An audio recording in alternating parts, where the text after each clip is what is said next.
Okay, the time is now 7:01. Before we begin the meeting, I do have an introduction to read. This open meeting of the Mendon Board of Health is being conducted remotely, consistent with Governor Baker's updated guidance on holding meetings pursuant to the act extending certain COVID-19 measures that was signed into law on June 16th, 2021. This act includes an extension until July 15th, 2022 of the remote meeting provisions of his March 12th, 2020 executive order suspending certain provisions of the open law meeting. The order allows public bodies to meet entirely remotely so long as reasonable public access is afforded so that the public can follow along with the deliberations of the meeting. For this meeting, the Mendon Board of Health is convening by video telephone conference as posted on the town's website, identifying how the public may join. This meeting will feature public comment. With that being said, I do hand it over to our Vice Chairman, Alan Greenberg. Good evening, everybody. Who do we have on the call at present, Jack? We currently have present Wayne and Linda from the Lake Nipmuc Association. We have TL Guest and let's see here, George, Henry, JS Guest. Tom Fickner is online. We have Dan Byer from the Parks and Recreation, Beverly Fior. And our first agenda item is about the Lake Nipmuc Association follow-up to the lake testing. Okay, that sounds good. I would say Lake Nipmuc Association, you guys are up.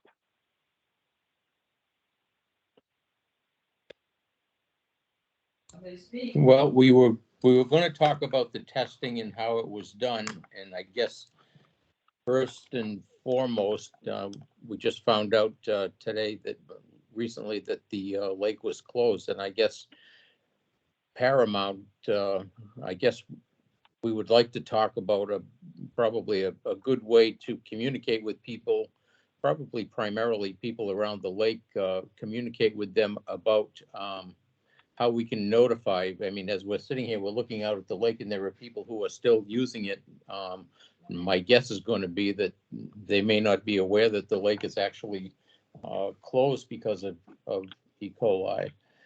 So that's number one, I guess, is just the notification of the E. coli. And then second to that is, I know we've had an ongoing discussion about talking about what we can do to prevent the E. coli. So those are the two things. So I don't know if Dan wants to chime in on that. Yes, we do have Dan Byer with his hand raised, Alan, so should we let Dan speak on behalf? Yes, we should. And Dan, testing that was done, it's my understanding that it was done on the beach. So that would mean the beach is closed, not the entire lake. Please correct me. And, thank you for joining us. Go ahead, Dan. Yeah, so I guess two things. So in terms of, well, I guess they're related. In terms of the testing, the state law requires that the public swimming area be tested and meet all the standards. So the test failed, we have to close the public beach. In terms of closing the whole lake, I guess that's a Board of Health determination, I would assume. You'd have to consult with what the regulations are. I know, and I think we talked about this in the past, and we used to drive around and post all around the lake. And I can't do that. I don't think that's Parks jurisdiction. We did have some conversations about coming up with a better way of notifying people. I did send a text message to somebody that I was told to text Catherine Clark, and she would email it out. I am also, at some point, I will try and have a conversation with the police about setting up a group in the Code Red system. Again, right now is not a good time of year. I will do my best to follow up on it, but it's probably not going to happen right away. So I don't know. But yeah, I guess, as far as parks is concerned, the town beach is closed. The rest of the lake is really outside of our hands. All right, Dan, thank you. We- Yeah, actually, if I may, ma'am, I'll give you the floor next. I'm sorry, I'm not on a computer, so I couldn't see you raise your hand, ma'am. Dan, so the beach is closed. Now, when was that test done? The sample was taken on Monday. It takes 24 hours to analyze, and we were notified about midday today. Unfortunately, they emailed and didn't call, so there was a delay, which we've since addressed. Going forwards, we'll get a phone call. Okay. But now you're going to retest. They are coming on Thursday to retest. We're hoping to get the results Friday afternoon. Okay, so that's the soonest they can come. They can't come within that 24-hour window? No, unfortunately, because they're in Connecticut now, which is what I learned last time. Okay. The Westboro place closed. Last time I actually took the sample and ran it to the lab. It's an hour away. Unfortunately, I've been out with COVID, so I felt like that was probably not a great plan of action this week. Okay, so what lab are you using? Microbac. I thought they were in Worcester for some reason, but whatever. They're closed. Microbac is in Rhode Island? Dayville, Connecticut. Connecticut. That's the okay. nearest branch. No, that's fine. I'm just trying to write all this down. Yeah. If questioned, I can spit it back correctly. Okay, so that is a problem because normally we've tested within 24-hour period and we get the beach open right up. The only thing I will say before I let the young lady on the call speak is I know my wife and daughter have been walking by the beach every morning. I know they've seen a lot of geese and a lot of geese droppings at the beach. I'm going to say within the last 7 days.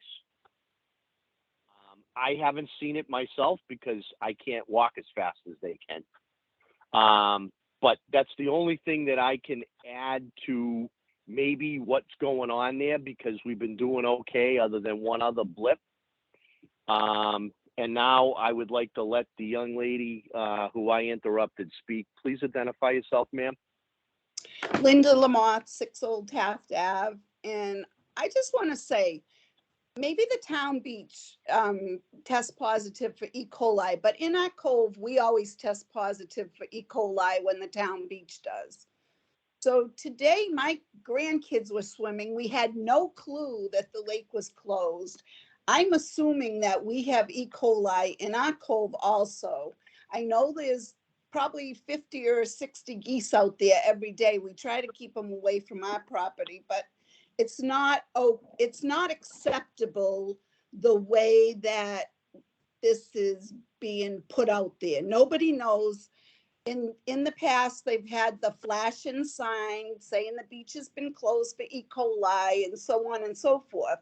But you need to say swim at your own risk or whatnot. We're going to get sued one of these days when one of these little kids gets sick. And we had the boat race last night. So I get it. Everybody's busy and everything. But you know what? We've been fighting this battle for years and nobody stepped up to the plate yet. So what the hell is going on? I'm done. Alan. Linda, thank you very. Go ahead, Jack. I'm sorry. Thank you, Linda. We do have Tom Fickner with his hand raised. Yeah. Go ahead, Tom. Good evening, everybody. My apologies for being late. I was just coming from the select board's meeting as the BOH. There was an element of BOH that was on their agenda. So my apologies for being late to the discussions here. That was the only reason I wanted to raise my hand at this point, just to let you know I'm here and listening.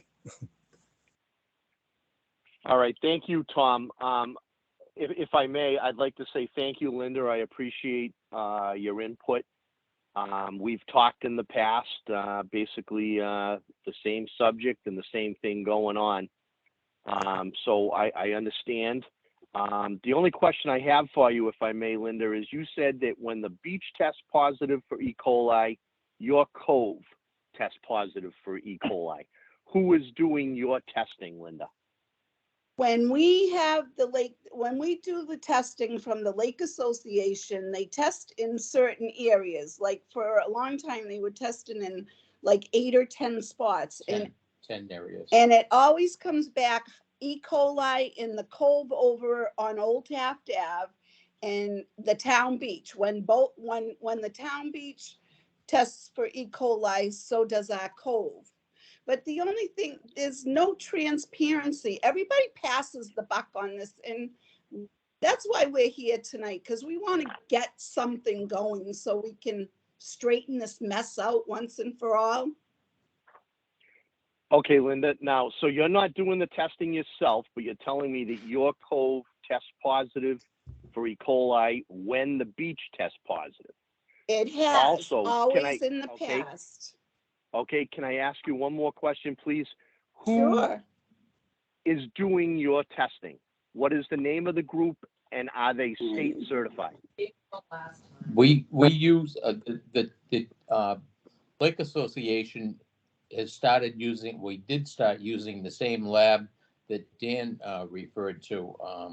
We used them a couple times already this year, and they are state certified. Okay, fine. Thank you, Wayne. But who in the past? Linda is bringing up that has happened in the past. So I just want to so that I understand who was doing Linda's testing in the past. What lab?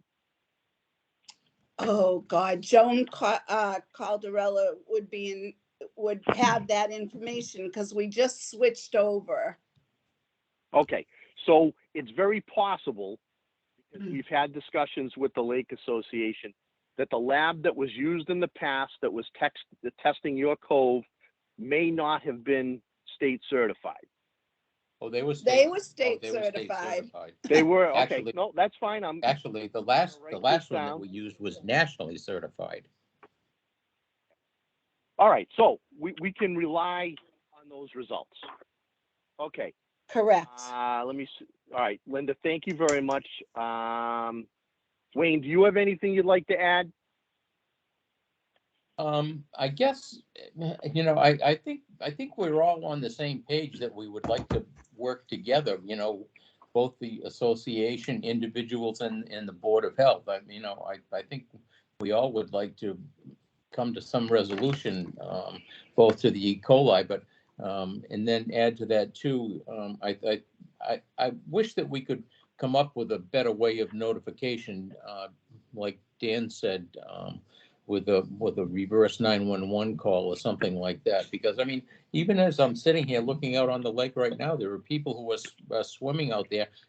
If my grandchildren were here right now and I knew that the beach was closed, being half a mile away, I still would not let them go in the water, knowing that the beach was closed. Maybe it would be safe, but I wouldn't take that chance. And again, if the sample was taken on Monday and we got the results today, and we had the cardboard boat race last night, I would be very, very nervous as a parent who had a child in the water at the beach last night. No, I understand, and I have a proposal. Okay. What I would like to do, and I had a brief discussion with Tom Fichtner about this. What we came up with was we would like to get someone who is very educated in not only doing the testing, but in interpreting the results. And we would like to have them come as a guest speaker, most likely to one of your Lake Nipmuc Association meetings. The Board of Health would like to attend also. I wouldn't be surprised if Dan Byer or someone from the Parks Department would be willing to attend too, so that we can hear from a professional, not only learn about the testing, but learn about how to interpret the results, so that we all understand what the results are when we get them. And it doesn't have to be someone from Microbac. It can be, you know, we have to reach out to a professional. And if we want to get someone from Microbac, I mean, we did have a representative from Microbac come out and talk to us on the second floor of the town hall a while back. But you know, like I said, I'm looking for anyone who is educated, certified in this field, that is willing to be a guest speaker. And if we're all there at the same time, we're going to all hear it the same way. Absolutely. So that's my proposal on one part of this issue. I think that's a second good part of idea. I'm sorry. Okay. No, that's fine. On the second issue, we're going to have some discussion on it, but I agree, because even as a Board of Health member, who is very busy, just like everyone else, I'm learning about the beach closing because my wife sees it on social media. So we definitely have to plug that hole, and we will have discussion on that part of the topic, and you know, come to a collective resolution on a better communication method. Alan, if I may. Yes, Jack, please. We do have Daniel Byer with his hand raised, and also Tom Fickner would like to speak on this. All right. Dan, why don't we take you first? And when you're done, we'll take Tom, please. Yeah, I just had a quick, just to answer the question that was brought up, just so people are aware, the way this testing works, they have to take the sample, they bring it to the lab, they have to incubate it for 24 hours, then they have to read the results. So unfortunately, that's one of the big challenges. It's a minimum 24 hours. And so that's why we don't even find out until Wednesday. And that's how E. coli testing works. That's the technology. It's just, that's always how it's worked. I am, you know, irritated they didn't call us this morning, so we found out a little bit later. I mean, unfortunately, I think the idea is looking at over a timeline, and now that levels are elevated, you close until levels come back down. You know, it's just the required weekly testing. I don't know what else, you know, the only other option we could have is to spend more money and increase the frequency of testing. You know, there was some conversation about having consecutive positive tests, but even that, the samples have to be taken 24 hours apart. So you're paying for 2 samples every single time, because you have to schedule that repeat sample before you even have the first one back. So it's a huge challenge. And I don't know what the answer. And then I do have other comments about some other steps we could take, but I think that'll be a separate discussion. Thank you, Dan. Tom? Hi, can you hear me okay? Yes. Okay. Yeah, well, just a couple of things. You know, with regard to, I'm just curious from Wayne and Linda, your perspectives, how has conservation been involved in this process with you folks in these discussions? Have you had involvement with conservation as well, or has it been primarily just with Board of Health? We had one, maybe 2 meetings. I guess it's been two meetings with conservation, and they've been helpful. We've had I guess I was going to ask this also.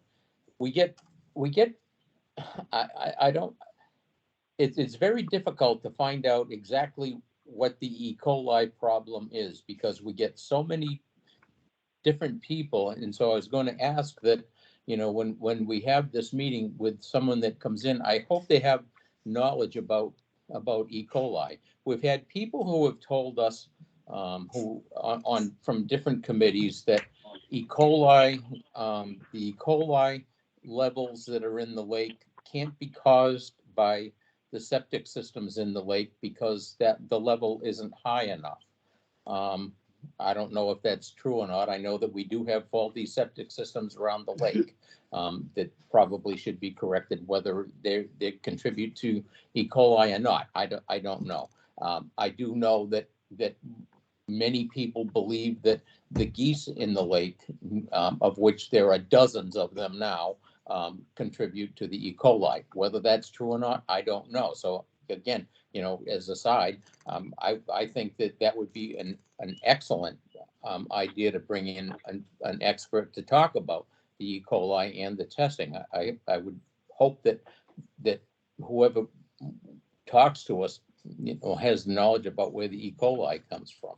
So we have the geese, we have the septic system, and then we have the dreaded beavers that are they're multiplying all over the lake. So and that was brought to my attention from one of the Board of Health members that I happen to be talking to in Upton.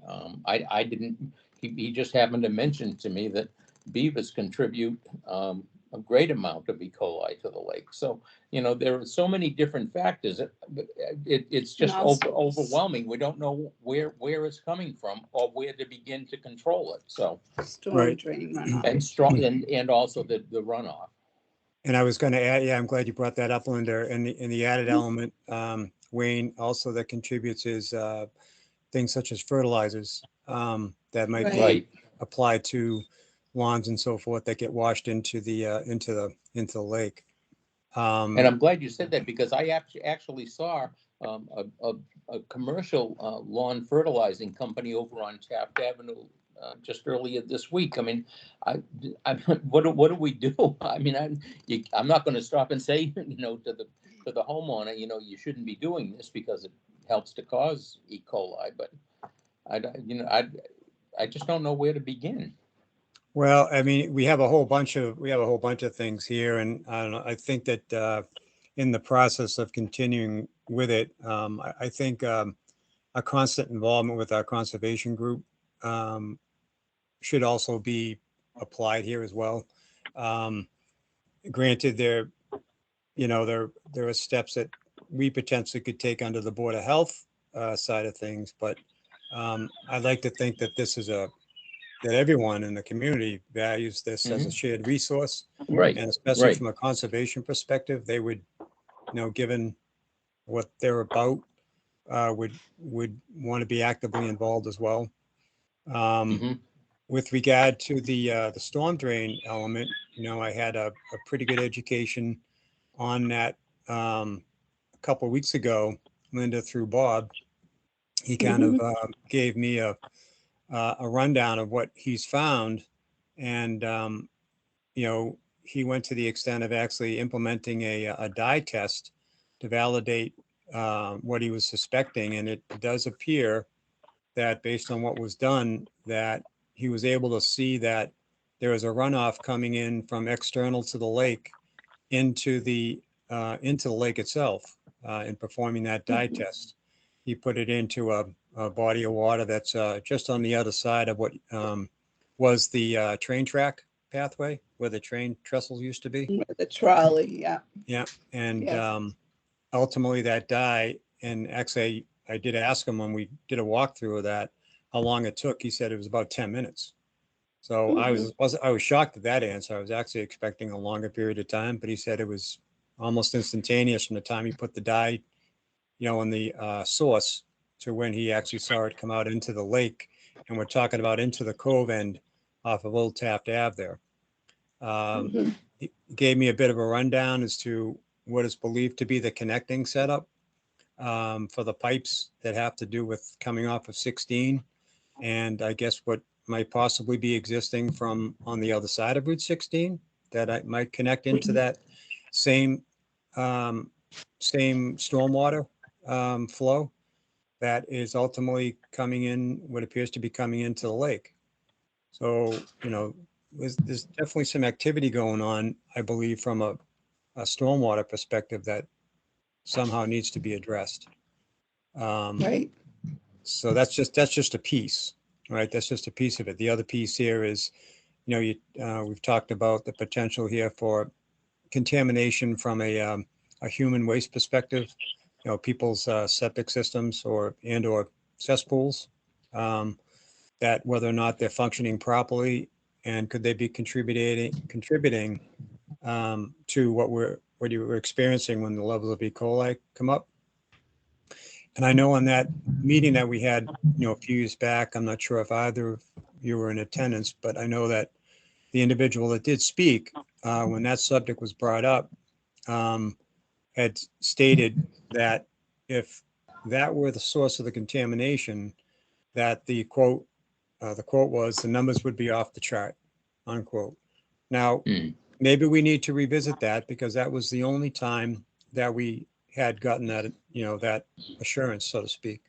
So maybe it's a case where we need to maybe get a couple of other sources involved. As you said, Wayne, you hear from different things from different people, right? And it gets confusing as to what's might be accurate, what isn't accurate.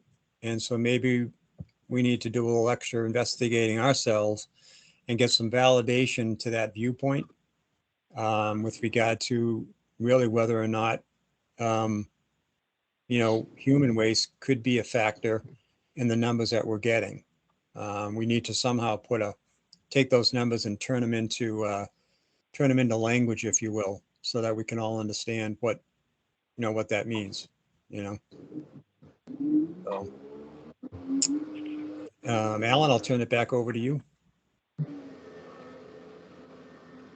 Thank you, Tom. No, as I'm listening to the conversation, and it's a very constructive conversation, maybe what I proposed, maybe we need to have more than one guest speaker. Maybe we need to have almost a small panel of speakers come so that we can make sure that we cover as much on this topic as possible. Maybe we need to have an engineer come that would talk to us about stormwater runoff. Maybe we need to have also someone who is very knowledgeable in septic systems, how they work, how they're supposed to work, how they fail, and maybe give us, some input as to, whether that's a potential hazard around the lake.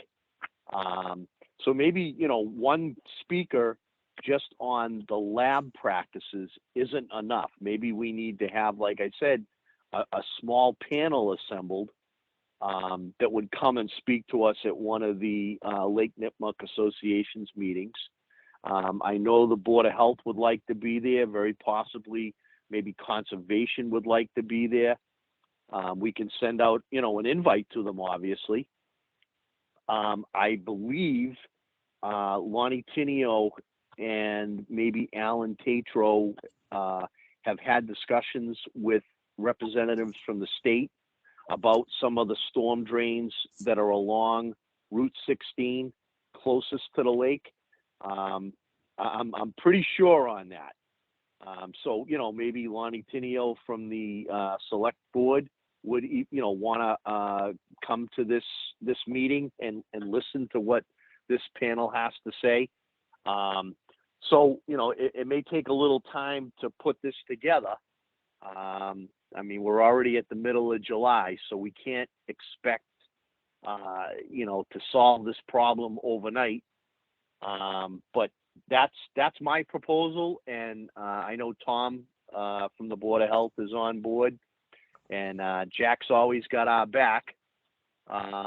So, Wayne, I would be more than willing to have on behalf of the Board of Health, help you assemble some sort of a, small panel of, educated people in this particular area to come and speak with us. Thank you. Alan, if I may. Please. Daniel Byer has his hand raised. Go ahead, Dan. Well, so two things, I guess. First of all, I think that's a phenomenal idea. I can forward you some names. We have an engineering firm, Ty and Bond, that the town already is involved with stormwater. Maybe we can get this gentleman back that did the study through Concom. But I think that would be a huge advantage to getting all those people and having a discussion. And then my other thing is, I guess I just wanted to maybe suggest, from my perspective, a few more short-term items that maybe we could try and tackle towards this problem. First of all, I think, if there's money, I'd like to see maybe some expanded testing. If we could add on to the E. coli and also test for, perhaps I'd have to verify, but nitrate and phosphorus, because it would be helpful to know, is the E. coli spike accompanied with something else, or is it just E. coli? That might perhaps point us in a direction. We'd have to maybe confirm what the appropriate things to test for, where I think nitrates and nitrites are usually indicators of potential septic. There was a test they were going to do, nitrogen isotope testing, to determine the source of the nitrogen. And at the time, they didn't find enough nitrogen in the lake to test. But it would be interesting to know if there's a spike in nitrogen, then we could come out and take that sample and try and get that information. And then the other item, and I don't necessarily want to point the finger, but I think we should compile a database of every single property abutting the lake, the status of its septic system, the date of its last pumping record, and get all that information together so we can at least have a conversation about next steps. Are there systems in failure? Are there cesspools that really need to be fixed? That sort of thing. I know Missy started it, and then the whole COVID mess pretty much put the brakes on anything. But it seems like since most of that stuff is digital, it's really just an exercise in data entry to just get all that together. So that would be my recommendation, at least short term, so we can just try and get some more data. Alan, again, if I could interrupt, please. We have Tom Fickner with his hand raised, and also Lonnie Tinio is on the line with his hand raised. Awesome. Tom, when you're done, Lonnie, please. Thank you.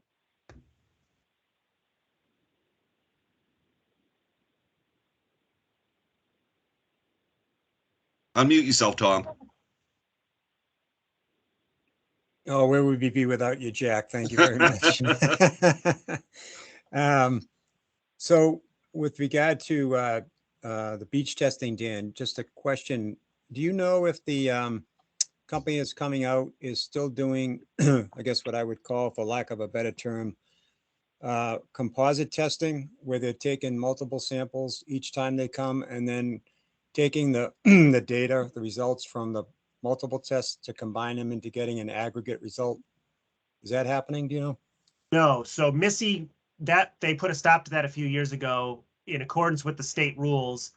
The only way that works is they have to take numerous samples, test all the samples separately, and then average the results. But the composite sample does not comply with the requirements of the state. So from a cost perspective, they're taking one sample smack dab in the middle of the swimming area. Because we did that. I know we did that a little while back. We started that to try to get a what I would call a full or more complete picture, Right. at least of the water around the beach. My personal view is I'd actually like to see us go back to doing that, because I think it generates a better picture of the water around the beach area at any rate. So from a concern of people using the water at the beach anyway, we can really try to get a good picture, more complete picture. And maybe that's something that, we can address with the lab and maybe try to, get back to doing that. I honestly don't believe that the cost for doing that method was necessarily really that much more expensive, whereby the Board of Health couldn't take that on and include that in our normal budget process. Give me a second. I have the number. Okay. They just have to take, the samples have to be all tested separately. That's the only difference. I think they were, taking 4 cups and then mixing it up. Yeah. And the other question, well, not really question, but more commentary with regard to the notification part of things. When we do run into a situation, I'd like to, I'd be on board with expanding that process, creating a better community notification policy, So when we run into a situation when the beach, has to close because, it didn't pass the testing protocol, as opposed to just having a posting at the beach itself, if we utilize other mechanisms that are at our disposal, whether it be, posting to websites, social media, the Facebook, the town Facebook, and even the, if it's considered acceptable, which I can't see why it wouldn't be, through the reverse 911 or, code red process to get a recording out to everybody in the community. I'd kind of like to see us expand in that regard. So that's all I wanted to. Did you come up with the pricing, Dan? Yeah, so you're paying $74.75 for them to physically come out. The E. coli test itself is $42.25 per sample. And then the various nitrate, nitrite, and phosphorus are $25 a sample. I believe they could do all that within the 74. You're basically paying for them to come out and get in the lake. And then if they just pick up samples that someone else has collected, it's only $35. Okay. And right now, I mean, they are doing their own sampling, right? The company that comes, they're not just picking up samples, right? Right. I mean, I guess really what you're paying for them is to ferry the thing back to the lab, which is in Connecticut. And I'll Yep. tell you, I made a bunch of calls last time. There's really nobody else around. They seem to be the best game in town for this stuff. Yep. Well, given the numbers, I don't think it would be out of whack to want to go back to that other format, to be quite honest with you.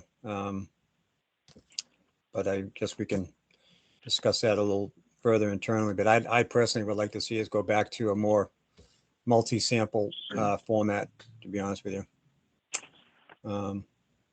That's all I kind of had at this point for right now. Back to you, Jack or Ellen. Now would be Thank for you. Lonnie. Hi, everyone. Hey, Lonnie, thank you. Hello? Go ahead, Lonnie. Okay, sorry. Yeah, sorry, I was a few minutes late. We just finished up a selectmen's meeting, and so I kind of was just going to check on where we were at. So you're talking about just testing in the beach area at this point. Is that true? Yes. Okay. So, and I attended a Lake Association meeting, the last one they had, and I'll be coming probably to the next few, just to, or for even longer, to just help wherever I can. And I talked to Jack since that meeting, and we were talking about, and if I'm recapping something here, I know that Jack and I had talked about trying to figure out what the septic situations were along the lake. I sent him over a copy of the assessor's map so you could get those plot numbers, and he was going to be working on gathering that data. And the other item that I wanted to touch upon was looking at, we're talking about doing extended testing now at the beach. Should we be looking at increasing the Board of Health budget to do some maybe extended testing around the lake and maybe key points where we're getting drainage runoff, or not even necessarily actual drainage runoff? Are we seeing runoff from the road in certain areas? Again, I feel like that the lake is a resource for the community, not just the beach, the entire lake, right? And that we probably should be budgeting for additional testing. Again, stop me if you've already just talked about this. I apologize. I thought I caught it, but it was just the beach. I don't know that we should be, if we're going to be using numbers to tell people that be cautious that there's levels are high or things like that, that we should be doing it as the community, not necessarily as the Lake Association having to go out and do it. I don't know that, I feel that the Lake Association shouldn't be burdened with that, as their task shouldn't be just trying to find out what levels of the lake. I think there's so much more that the Lake Association can benefit the lake and the town with, rather than wasting their time testing if we're already going to be having a company come out and do it. That's just my crappy 2 cents. If there's any other questions, let me know. Oh, sorry, and let me answer about the storm drain in question on Route 16. Alan is working on trying to find out who to talk to about that. I know he's already contacted once. I'll hopefully have another update for you guys at the next meeting. We're just waiting to hear back to see if we can't get that storm drain fixed. All right, thank you very much, Lonnie. Alan, we have Wayne and Linda with their hand raised, and also Tom Fickner. Okay, let's Wayne, then Linda, then Tom, please. It was just Wayne, and I just wanted to add to what Dan had said. When the Lake Association was doing our own testing several years ago, we were testing in, I believe it was 10 spots around the lake, and just adding to what Dan said, we were doing phosphate and nitrate, and it was about, we were paying about the same fee that Dan was saying. It was about $25 for that extra.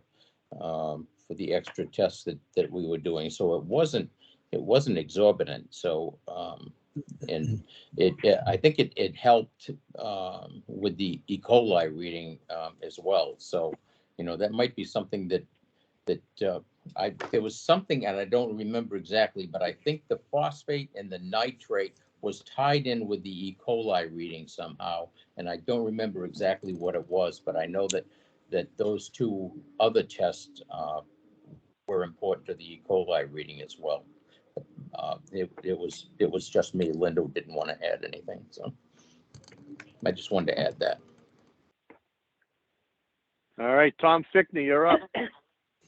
Well, just to say and follow up to what Lonnie just said, I would be 100% in support of doing additional testing around the lake. I mean, I know we talked about, we have multiple entities here that,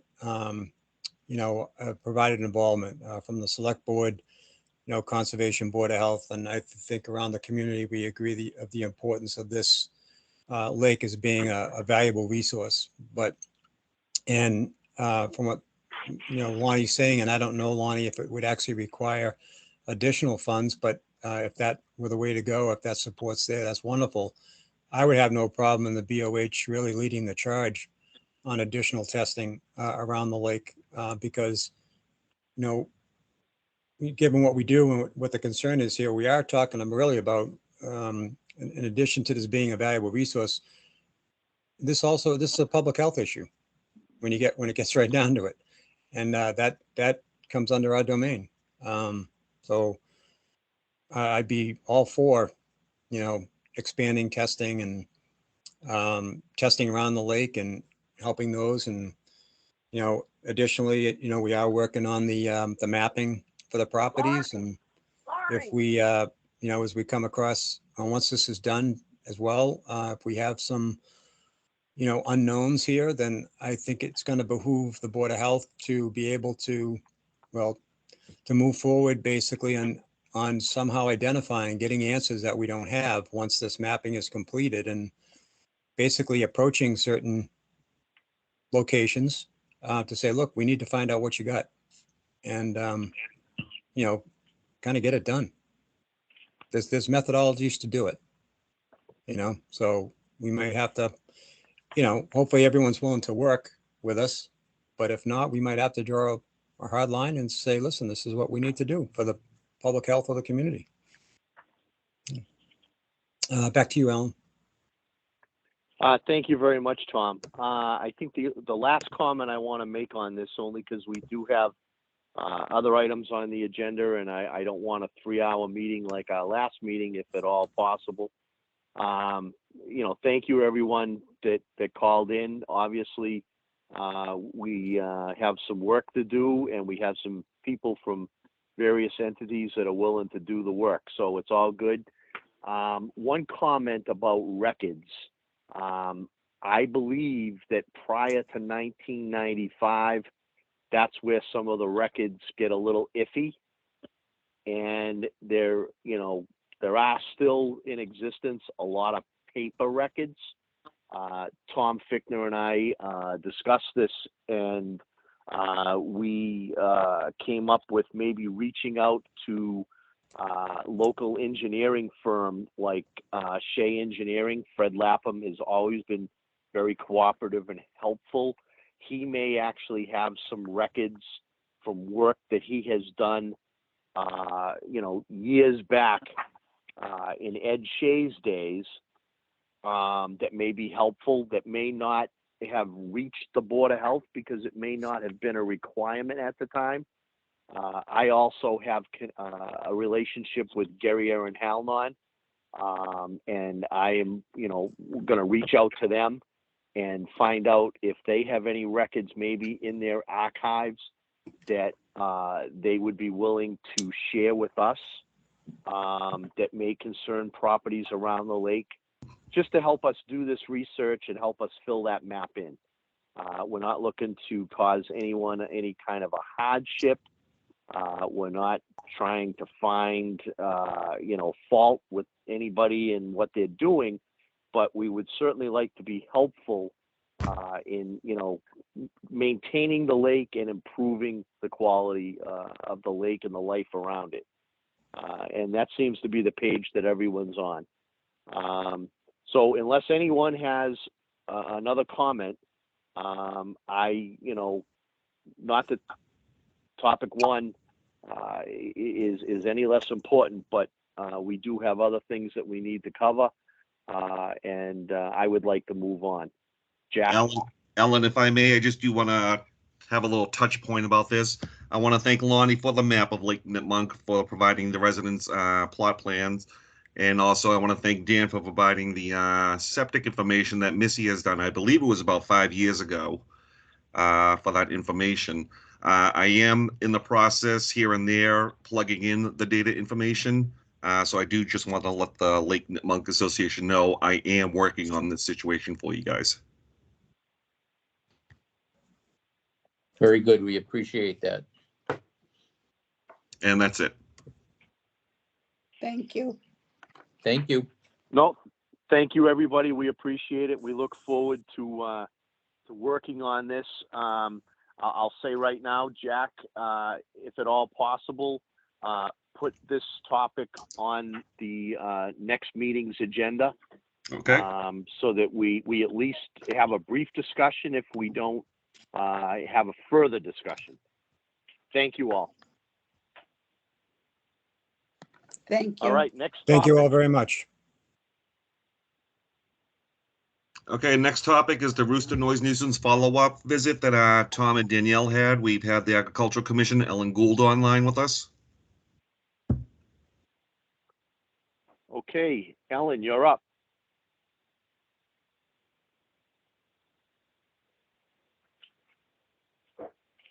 No, I think it's just more of a follow-up from the meeting that Tom went with Danielle on Friday, just as a follow-up with the Agricultural Commission of what the happenings were with the rooster. Yes, so I can I can speak to that. Hi, Ellen. Thank you, Tom. Sure. So this past Friday, Danielle and I went to the location there at Necco Road. We had a conversation with the woman. I believe it was the same person that Danielle had met with before, along with Zach, about the rooster. We did find that as of Friday, and I'm not sure how much time had elapsed since the issues were reported, but they currently only have one rooster at the location. And, we did have, the woman was very nice, very pleasant. And, I had not seen the setup before, I asked if I could take a look at the arrangement there. And so we went around to the backyard, and the setup's located in the far back corner, right corner of their property. It's a fenced in, it's more than a cage. It's almost shaped like a little house, chain link fence. And it does have some kind of plasticky cover over the top and comes down the sides as well. As far as the health of the animals, it had never been a question. It continues to be very good. Danielle is very pleased with how they're being kept and the cleanliness and what have you. Of course, while we were there, ironically, we were at the front door waiting for an answer, and Danielle had commented, because we hadn't heard any sounds. Geez, wouldn't you figure we're here when we're not going to hear the crow? And all of a sudden, it started crowing. So, not that that in and of itself was, was an issue. So when we were there in front of the cage, the animal, the rooster was crowing a bit while we were there, and of course that was partially felt to believe that we were kind of strangers to the environment. So almost like a stranger danger alert, if you will, for the chicks. So we had a nice conversation. This is something that the husband's kind of project that the wife had mentioned, and we talked to her about some different ways that maybe could be mitigated a little bit further with regard to the housing. Maybe a little more noise reduction type of element. But I will say that after we met, we walked out to the end of the driveway, and we're kind of conversing ourselves, and we wanted just to kind of hear or see if we could hear any further crowing. We were probably waited about a good 15 minutes, and we didn't hear any further crowing at that point. So we left with the after giving the woman Danielle's card, and just asked the husband if when he had an opportunity to reach out to Danielle to have a conversation. I do know that from what Danielle had mentioned that she hadn't yet heard from the gentleman, but since that visit, I took it upon myself to go by that location 3 times in the last few days, and twice in the evening. Granted, it was before midnight, and once in the daytime. I think probably each visit was probably about 15 minutes long or so. And I will say that on all 3 occasions, I did not hear any crowing. So I don't know if since the folks in the neighborhood were last, presented their issues, if it might have had to do with the fact there were multiple roosters, and possibly since then, since there is only one, could the problem be mitigated with the fact that there is only one in existence right now? I guess what we'd need to do is probably reach out to those folks, and I don't know if anybody is on this call now who is one of those neighbors wanted to respond or to speak of it, but if not, we'd probably need to reach out to those neighbors to find out, hey, in the last few days, have you noticed any reduction in the noise coming from that rooster? Additionally, it was also mentioned, and I don't have validation of this, but it had been mentioned that there may actually be a couple of other roosters in the general area of that neighborhood that may also exist. But again, we don't have validation of that. So that's kind of what I had found. I know that there have been reports of the crowing, really early hours of the morning, after midnight, 1 to 2 a.m. And I believe the police initially, when they had responded, had validated that as well. But I just wanted to say on the visits that I made, I didn't hear it. Again, one was during the daytime, the other 2 in the evening. It was before midnight, one probably around 9, and the other one was probably around 11 to 11:30. And I just, so that's what that's the latest that I could give you so far, and what we've what we experienced. And I see that we do have a couple of hands up, so I'll defer, Jack, back to you to direct the conversation. Sure, we have Ann Mazzarelli first and Ellen Gould next. Okay, thank you. This is Ann Mazzarelli. I am on 20 Neck Hill Road, right next to the people that have the rooster. And it's still crowing first thing in the morning, 5 a.m. On Saturday. Actually, we saw the vehicle down there on Friday, and during the day, it's not as bad, and I don't hear it at midnight, but it's 5 in the morning, sometimes 4:30 in the morning, 6 in the morning, 7 in the morning, but it's still crowing every morning before 6 a.m. So it's still a noise issue for us and the neighborhood, I would imagine. And I believe there has only been one rooster there. I don't know if there was more than one. Well, I can mention to you, Ann, thanks for being on the call. At one time, there actually were 3, from what I understand. So they're down to the one rooster at the moment. So just out of curiosity, if the morning time seems to be the time frame here, how long when the rooster's crowing, is it constantly once it starts, Yeah. it goes on for quite a bit of Yeah. period of time? Yes, one morning when I was lying in bed at 5 a.m., it was every 8 seconds. And then that was for maybe a half an hour, and then I got up and then it started again, and I went for a walk. I could hear it from like 6:30 to 7, but it's constant. And it usually crows around 4 or 5 o'clock in the late afternoon as well. I mean, it's not 4 in the morning, but I mean, it's the morning issue is really a problem. So would you kind of say though, from as far as the evening hours are concerned, or the early morning, like midnight, 1, 2 in the morning, those hours have been quiet for you? I haven't heard it at midnight, 1 or 2 in the morning, but I've heard it anywhere from 4:15 all during the day. And then usually not after, I don't think I've heard it after like 8 p.m. or 7 p.m.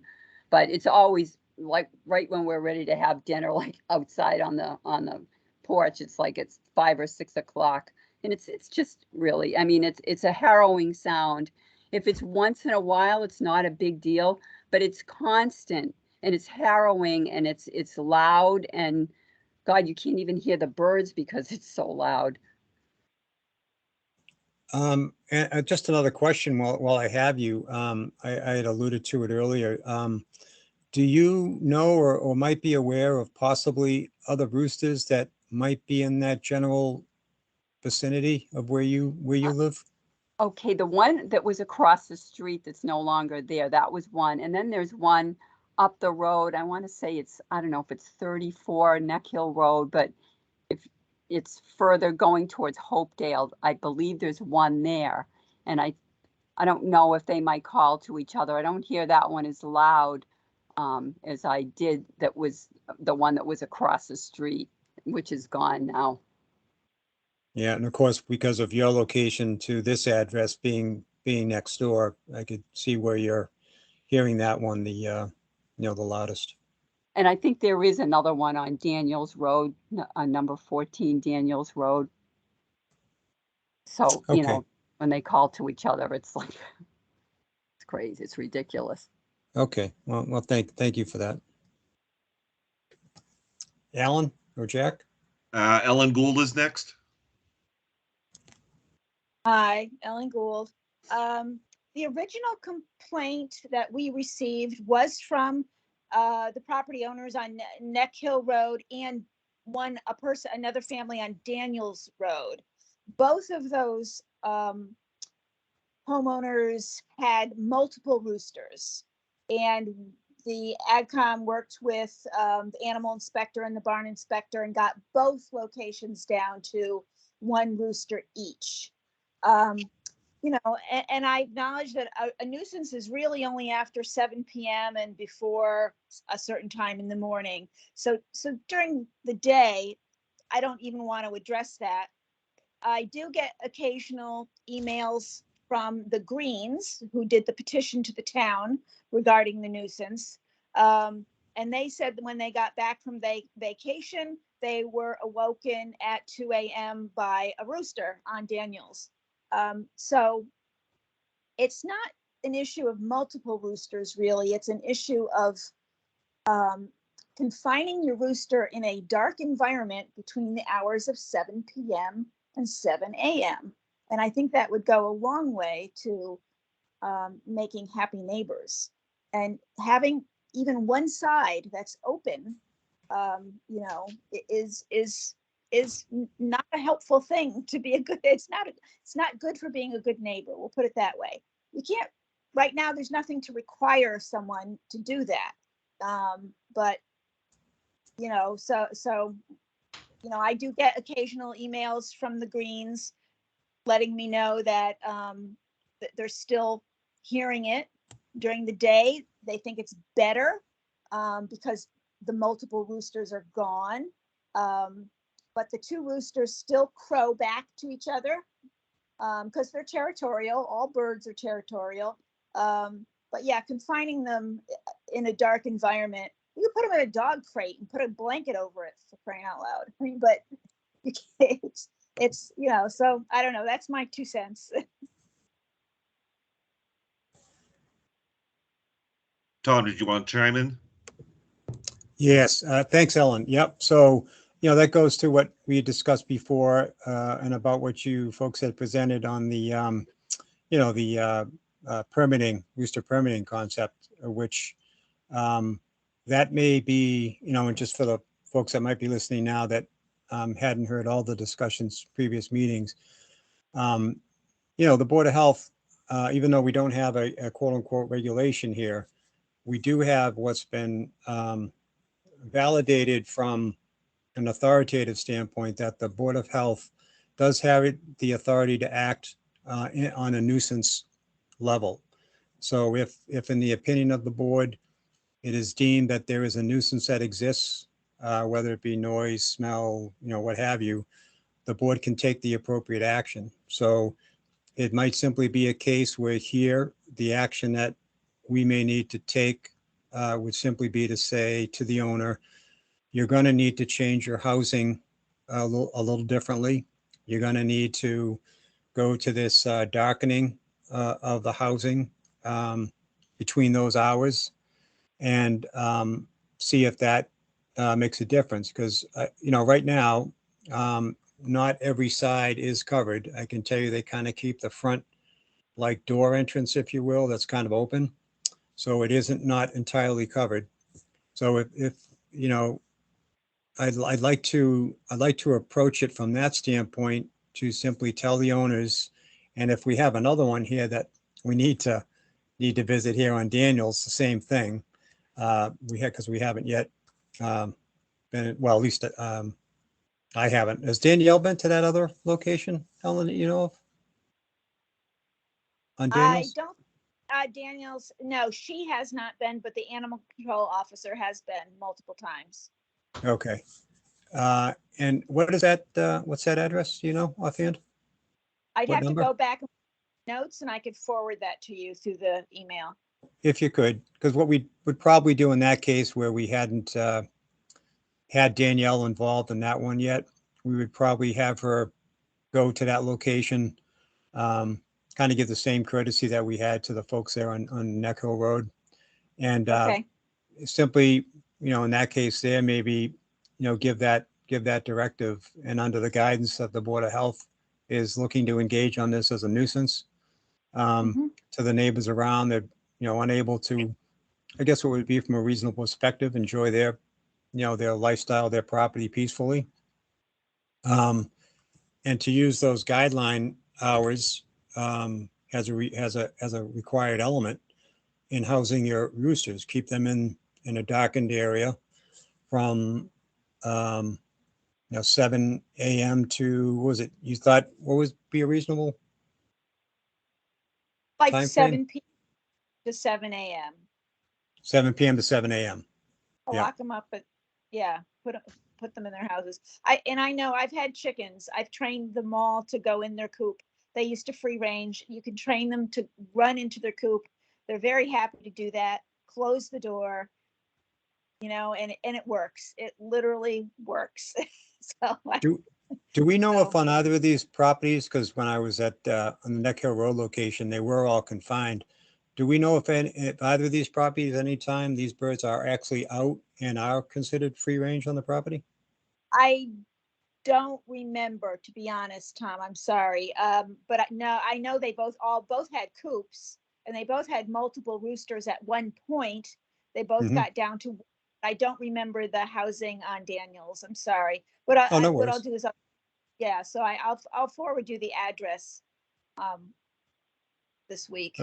Okay, so we'll, I would be inclined, I'll let Alan kind of chime in as well. I would be inclined to want to follow that follow that directive at the Neck Hill Road address where we've been there. Obviously, based on what Ann is saying, there's still an issue.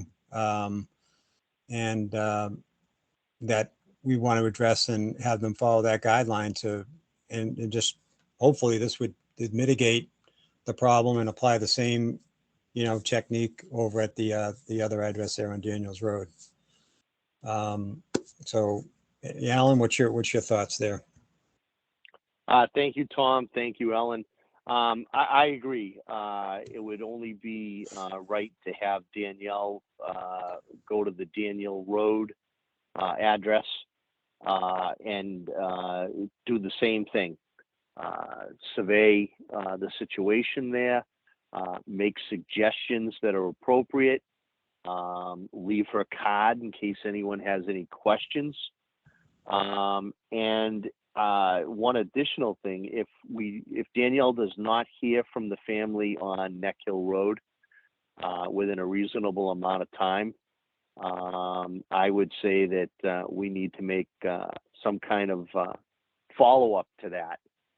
I think the gentleman should, reach out to Danielle and listen to her suggestions for quieting that rooster between the hours of 7 p and 7 a.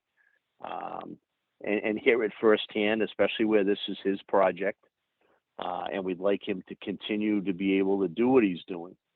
And obviously we're going to have to, monitor this and revisit this issue in the future, and maybe, come up with some formal guidelines based on what the Ag Committee has given us as far as the rooster permitting process, and so that we have something that we can direct people to as to why we're answering a complaint of this kind. And if this particular type of issue continues to show up, eventually we may have to go to further regulations. But for now, I'd like to try to avoid that. That's just my opinion. I'm just one member of the board. But if nobody else has any more comments, and we'll put it out there one more time on this rooster issue. Alan, we do have one person with his hand raised, Henry Matthew. Yes, thank you. Hey, Tom, I have an idea. When we know where there's a rooster, we'll send you out there every day, because when they see you coming, they don't mess around. But anyhow, I'm glad that your work and you and Ellen Gould have come up with some very good ideas. But since we're in somewhat of a quiet period, except for the one that's still very active out on Neck Hill Road, this is the time to come up with a firm program, so that every time, and we know there's going to be more roosters in town, and if you folks want to keep going out there, every time somebody starts making a lot of noise about roosters, it's much better that we have a process in place. And I know, Ellen, you and your associates have been working very hard and coming up with some very good ideas that I think would help an awful lot. And if we've got a process that we can point to the people or something here, I want you to read this. We'll have a talk with you tomorrow. But anyhow, just my opinion. And it's nice to have a lull period, because that rooster that was behind the greens was a very nasty boy. So thank you. You're welcome, Henry. Out of curiosity, though, so where are you in relation to the Neck Hill Road location? I'm right across from the greens, but I moved my bed down the cellar so I can't hear the rooster. Are you sure that's the reason, Henry? No, I was fortunately shielded by the greens and a little bit of distance, which helped a lot. But I think the idea of, I don't know if it's so much 7 to 7, it might be dawn till dusk. But if you all notice, if you're a bird person, all the birds start making noise at the first sight of light in the morning, not just the roosters, and except the roosters are the more noticeable ones. Yeah. Thank you. Ann, what would be your take as a neighbor in what we're talking about in trying to confine the housing to use 7 p.m. and 7 a.m. as a basis for trying to mitigate the noise issue in the later hours and even super early hours in the morning? What would be your take on it, out of curiosity? Well, I mean, it would be better than it is now. Let's put it that way, because it wouldn't be at 5 a.m. or 4:30 a.m. The only issue I have is during the day, if you're living next to it and you hear that thing crowing nonstop, all like for an hour straight, and you're outside, I mean, it's not a pretty sound. You know, I mean, like I said, it would be better than it is now if they were, put in the coop from, 7 p.m. to 7 a.m. At least we would avoid the early morning crowing. But, like I said, we love our yard. We sit outside all the time. 4 o'clock, 5 o'clock comes, listening to that thing. I mean, it's not pretty. Screech, every 8 seconds for maybe, 40, 45 minutes. Then it stops and then it starts again. It's just not pleasant. But the suggestion that you gave is a start. And I agree with Jack, and that if those people need to get back to you, if you, they need to follow up with you and agree to following the guidelines that you've provided, because otherwise it's negligence.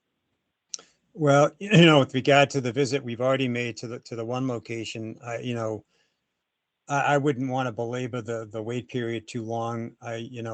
Given that was Friday and today's Wednesday, to be quite honest, if they can't respond in 5 days, I probably don't have an expectation they're going to respond in another 5 days. So to be quite honest, I'll let Alan speak. My view would be, given what we've done so far with that particular location, I think the directive ought to be provided to them as a next step, that this is what we need to do here. We need you to make a housing change to implement the noise reduction element between the hours of 7 p.m. and 7 a.m. And if you're unable to do that, really simple, you're just going to have to get rid of the rooster, because we do have the ability under the nuisance guideline that is already afforded to the Board of Health, that if such a nuisance, again, in the words of the laws provided to us, if it's in the opinion of the board that we have a nuisance that is a public concern, public health, the enjoyment of the surroundings, what have you, by neighbors, that if that location is unable to mitigate the cause, the Board of Health does have the ability to remove it. And I'd hate to do that. I'd hate to see it get to that step. So I'd be of the mindset at the one property we visited that we should, give the directive, you need to change the housing. Because unfortunately during the daytime, the husband works, and I don't think he's around, or probably would be around during the day. It would have to be an off hours, type of visit in the evening in order to catch him. I know it's his hobby, if you will, but I don't think we're going to catch him during the daytime. Alan? Yes, thank you. I'm definitely, sort of in line there. I feel bad that we don't have, I'll call them approved guidelines in place. But I don't see any reason we can't make a strong suggestion for him to, and to take action, taking our suggestion seriously, and providing more appropriate housing for the rooster between those hours. I don't think that's an unreasonable request. If he hasn't got back, and I agree, it doesn't take long to make a phone call or send an email to us to acknowledge our visit. We definitely need to follow up on that issue. And as I mentioned, Danielle, at her earliest convenience, when she's in town once a week, to pay a visit to Daniel Road and just see what that situation looks like, and try to make suggestions to those people also. Just because that rooster may have quieted down temporarily doesn't mean that it's going to stay that way. And then again, in the background, we need to come up with some written, published guidelines. I know I'm repeating myself, based on the rooster permitting process that was provided to us by the Ag Committee, so that, you know, we can refer to those when dealing with these issues, hopefully in the attempt of not having to go to, you know, regulations. I'm going to try to be optimistic that guidelines and strong suggestions might, you know, solve this issue. Again, if nobody has any further comments on this, Jack? I believe that's good enough for this topic. All right, listen- I'd like to head. Go ahead. I'd like to head the dumpster regulations if possible. All right, I'd like to thank Ann Mazzarelli and Ellen Gould for joining tonight, and also to Henry Matthey for chiming in. Appreciate it. Yes, thank you all very much. Oh, just a note for everybody on the call, for those that aren't aware. So our animal inspector covers multiple towns. So unfortunately, we don't have her at our disposal every day. So therein lies the problem with trying to schedule. So, you know, if we had her at our disposal all the time, we'd probably be saying tomorrow to Danielle, here, go out to this location and, you know, take the next step, which is why we need to, you know, we only have her available to our town, you know, really a day a week as far as visits go. So that's why we have to kind of wait until she can plug us in on her schedule, which I think is what, normally Fridays, Jack? Yes, Fridays is the Menden day. Right. So that's why sometimes we have a little bit of a wait when we're trying to get certain problems that involve our animal inspector involved, why we have a little bit of a day. So I just wanted to just kind of let you folks know. That's all. Thank you. Thank you all. Thank you very much. Appreciate the help and support. Absolutely. Okay, Ellen and Tom, for the next topic is the dumpster regulations follow-up. We have TL Guest on for the dumpster regulations and JS Guest, and also George Guest for the dumpster regulations.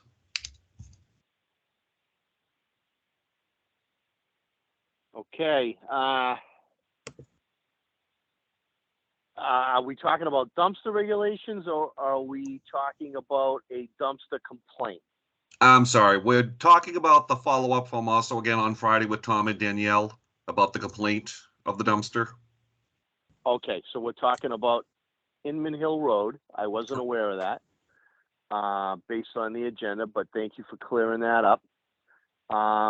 Tom, if you would like to let us know what you found, and then I did visit the homeowner last night around the Monday night around the 6 o'clock hour.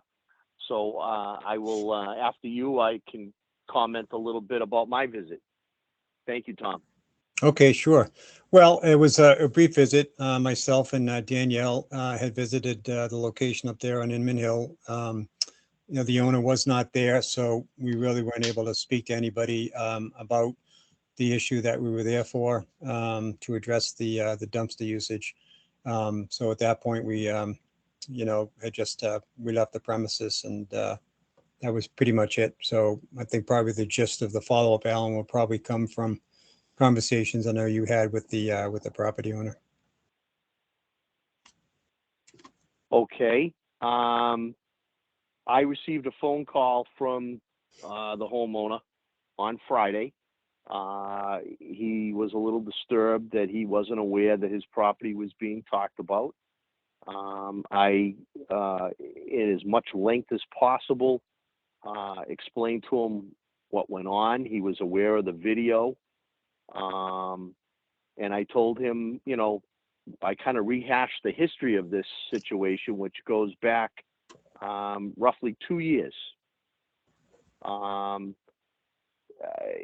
Again, being a little disturbed that his property was being talked about and he wasn't aware of it, I suggested that he follow up at this Board of Health meeting. I offered to bring him a copy of the agenda with all the call-in information, which I did on Monday at approximately the 6 o'clock hour. He was very appreciative. I met his wife for the first time. Both of them were very pleasant. I was actually standing within probably 15 feet of what he said was a 15-yard open dumpster.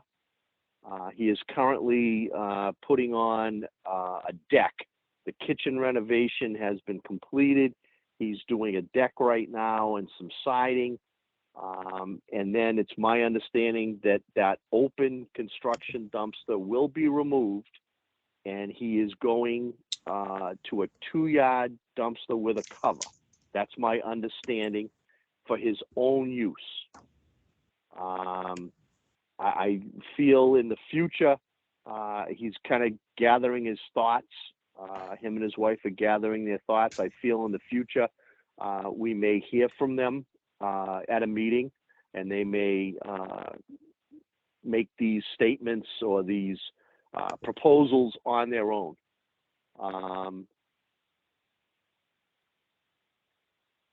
That's about sums up my visit. I am very hopeful that this is going to get resolved, along with the fact that I told them that dumpster regulations have been written and they are coming. So just because we don't have them right now doesn't mean that they're not coming down the road, and everybody with a dumpster is going to have to comply with those regulations. This is not the only dumpster situation that has come before us in the town of Mendon. And it, just like the Roosters, it's got to the point where, because we haven't been able to always work these situations out, dumpster regulations have been worked on. It's a matter of us dotting our I's, crossing our T's, and voting on them. They are definitely coming down the pike. So that pretty much sums it up. If there's anybody on the call, Jack, please recognize them and let them comment on this issue. Thank you. All right, we do have Tom Fickner with his hand raised. Well, just to kind of add to what Alan had laid out, and for those that might not be fully heard the issue. So the concern that we have from a Board of Health perspective isn't so much the use of the dumpster itself. What it comes down to is that we have an open dumpster that's being used for a combination of construction and demolition debris. In addition to household garbage / waste. The issue that poses is that this open dumpster is not emptied on a regular basis. So the concern that we have, and again, this actually would also qualify as a nuisance, more so from a public health perspective, is what household garbage and waste could be doing in an open dumpster, with the possibility or inevitability of attracting animals in, or rodents into the area. So that specifically is the concern that we have. The use of the dumpster itself, as Alan laid out, we do not have dumpster regulations in play, but it's the combination of using that open dumpster for household garbage and waste, along with construction and demolition material. And it had been, in previous conversation that Alan had with the owner some time back, there was an understanding that the household waste garbage part of it would be handled by the obtaining a smaller 2-yarder with covers on it to put that material into that type of a dumpster. But we did not see any sign of that, and apparently that didn't happen. So just so everyone kind of understands what we're looking at it from that perspective. That's the issue at hand, and that too would fall under the element of a nuisance in a different way that the Roosters, the noise nuisance. This would be a different kind of a nuisance that could negatively be impacting public health. Back to you, Alan or Jack. if I may. Go ahead. I not, like I said, I wasn't prepared to discuss this particular situation. So I am forgetting a rather important element. Just after our last meeting 2 weeks ago, on Friday, the trucking company was notified by the Mendon Board of Health office to no longer empty that dumpster on town-owned property adjacent conservation land. That dumpster was only to be changed out on private property owned by the homeowner. And also they were instructed not to accept the dumpster with household trash mixed in with C&D. That was done by phone call and by follow-up email where we requested receipt of the email. The trucking company was in agreement with that, and we have every intention of holding them to that. When I did talk to the homeowner on Monday around the 6 o'clock hour, the homeowner told me that was a mistake. The dispatcher who handles that has changed in this particular company, and he told me that his instructions were that they were supposed to change that dumpster out on his property, and that was a mistake. And I did inform him of what I just mentioned, that we already talked to the trucking company, and we restated what the instructions on how and that dumpster was supposed to be emptied. So hopefully we put an end immediately to that first issue that had to deal with the video. And we're step one, as I mentioned 2 weeks ago at our meeting, step one was taken, and step two has been partially taken. We found that we couldn't issue a cease and desist because we don't have any guidelines in place. And again, those guidelines are almost ready to be approved. And as I stated, the homeowner has been made aware of this. Thank you. Forgive me for forgetting that detail. Okay, we'll hand it back over to Tom. And you're on mute. Thank you, Jack. Yeah, just wanted to add, with regard to the cease and desist that you referred to, Alan, if what I had found in doing some research and communication with the MAHB, the Mass Association of Health Boards, we actually would have the authority to issue a cease and desist under the nuisance guideline if it was in the opinion of the board that a nuisance was in place and active that warranted attention. If it could not be mitigated some other way, we could issue a cease and desist. And actually, he had the gentleman I spoke to, who has I know been in a very experienced authority with boards of health. And what this group does, it actually exists to help local boards of health with regard to authoritative and governance issues that they might have questions about, to determine just actually what actions they can and cannot take as a board. He did even offer, if we thought it would get to that he would be glad to assist us in such an endeavor. Hopefully it doesn't get to that, and the steps we've taken will mitigate, but I just wanted to kind of confirm that was presented as a valid option that we could take if it was deemed necessary. Thank you, Tom. I didn't understand the situation completely, so thank you for clearing that up. No worries. Again, Jack, I may not have mentioned that to you. My bad. Okay. Again, Jack, if anybody else would like to make a comment on this topic, please. TL Guest, you had your hand up. Would you like to speak on this topic? Yes, thank you. My concerns definitely are that it's a health hazard. When is the 2-yard dumpster going to show up? What's the holdup? And what if it doesn't show up? What guarantee do we have that the household trash isn't just being put into construction bags? You know, what proof do we have that positive steps are being taken to remedy the unsanitary situation?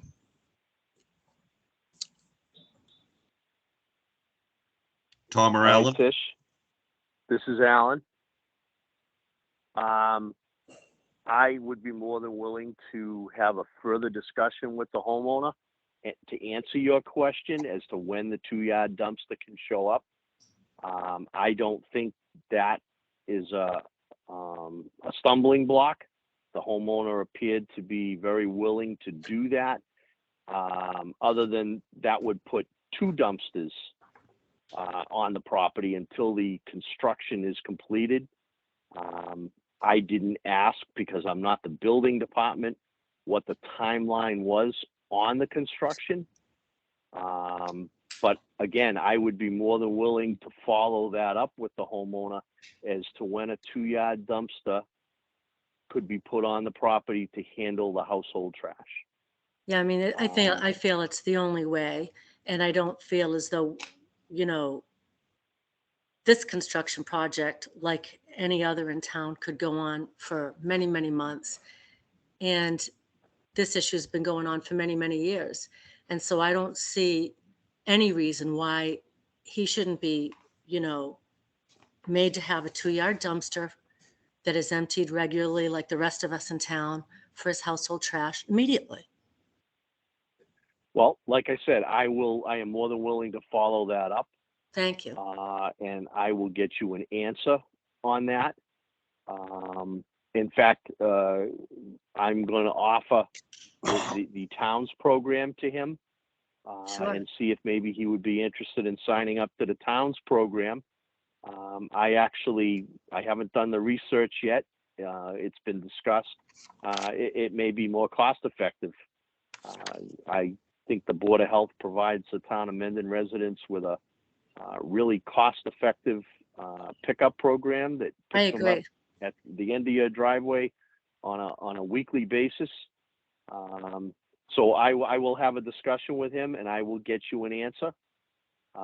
Please give me 4 or 5 days to get that done.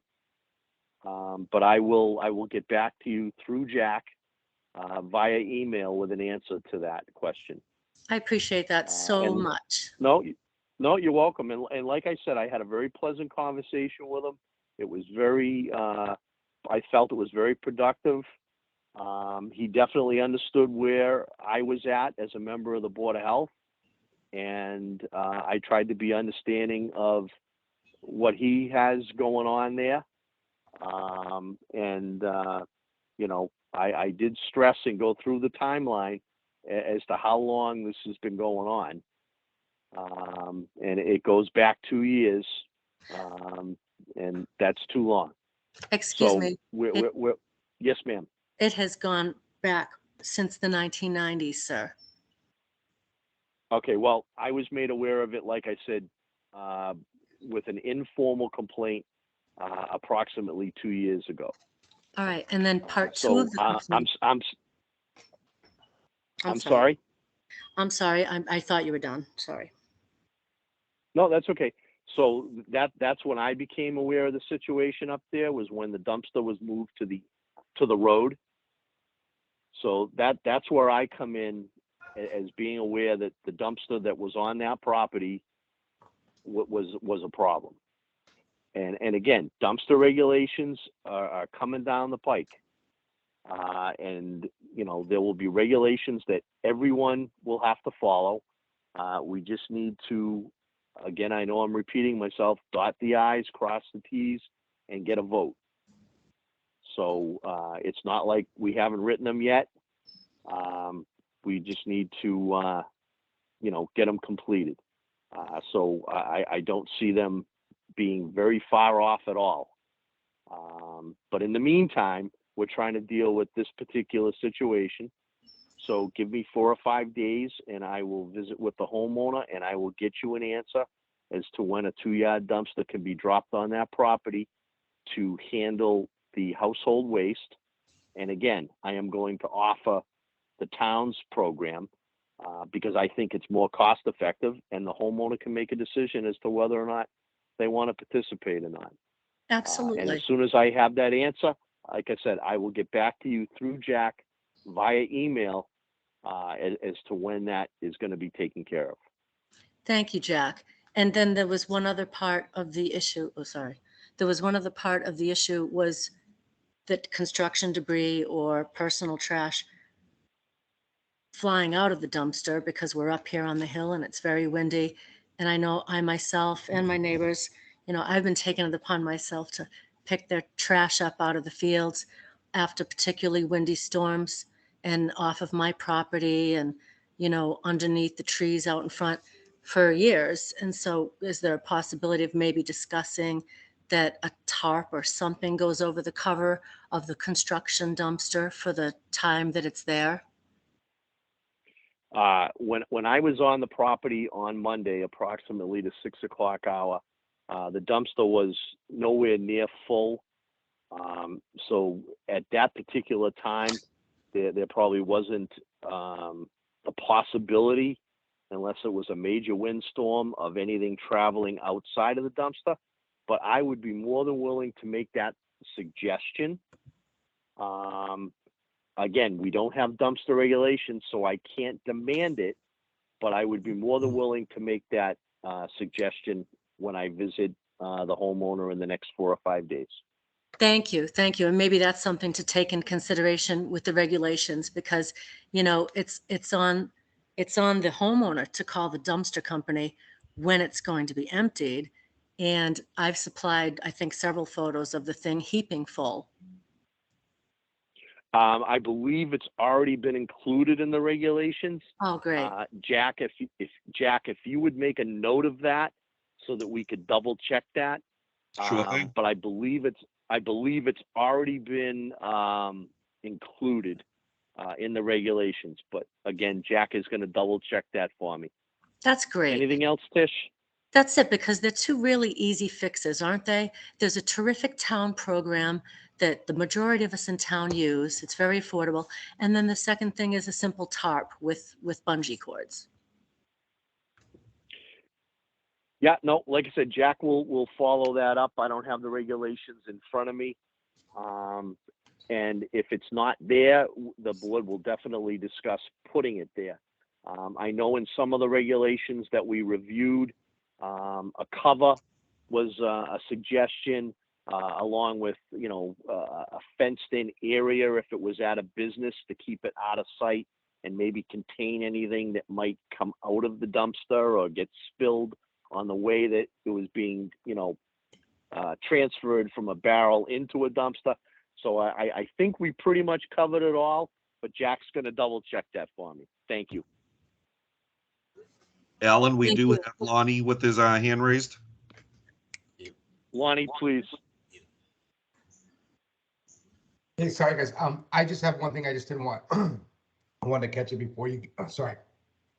You close out. It just had to do with the Rock the Block party. You don't have to talk about it right now. I just had a quick question before the end. That's all. Oh, go ahead, hit me. Sorry. So for the party that we're putting together, it's going to end up being, we had talked originally about putting it downtown like the 350th. However, logistically, it just turns into a nightmare. So we're going to do it at Memorial Field where the, you know, like the brothers have had and the Parks Department have had their other events. And we're looking at food trucks and vendors right now and wondering what is the status? How do you guys want to handle that? Do you need each individual food truck to gather a permit? Do we do a blanket? I just don't know the process and they're starting to ask me now because we're starting to book them up. So just want to make sure I point them in the right direction. As far as any fees that we're going to be charged, because it is a town event, we were hoping to get any fees waived.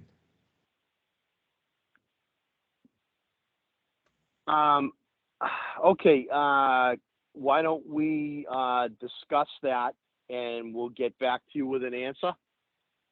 That is completely perfect. I'll send an email as a follow-up just so you guys have it. No, I appreciate that.